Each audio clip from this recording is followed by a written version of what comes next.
ইদানিং দেখতেছি অনেকেই আমাকে নিয়ে অনেক রকম ভীতি প্রদর্শন করে কমেন্ট করছেন। কেউ বলছেন মেরে ফেলবেন, কেউ বিশ্রী ভাষায় গালাগালি করছেন।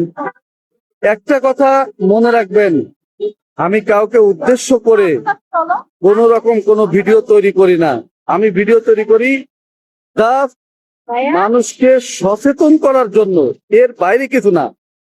আমি চাই মানুষ সচেতন হোক, কিন্তু কাউকে দুঃখ দিতে চাই না, কষ্ট দিতে চাই না, আঘাত দিতে চাই না। এগুলো দেওয়ার কোনো উদ্দেশ্যই আমার নেই। আপনারা দেখবেন কোনো ভিডিওতে আমি কোনো দলীয় পোস্ট করি না, কোনো দলকে নাম ধরে উল্লেখ করে বা কোনো মানুষের নাম নিয়ে কাউকে হার্ট করে কোনো ভিডিও তৈরি করি না। আর মৃত্যুর কথা যদি বলেন তাহলে বলবো, আল্লাহ যেভাবে আমার মৃত্যু রেখেছে সেভাবেই আমার মৃত্যু হবে। কিন্তু আমি কাউকে শত্রু মনে করি না। আর কেউ যদি আমাকে শত্রু মনে করেন তাহলে ভুল করবেন।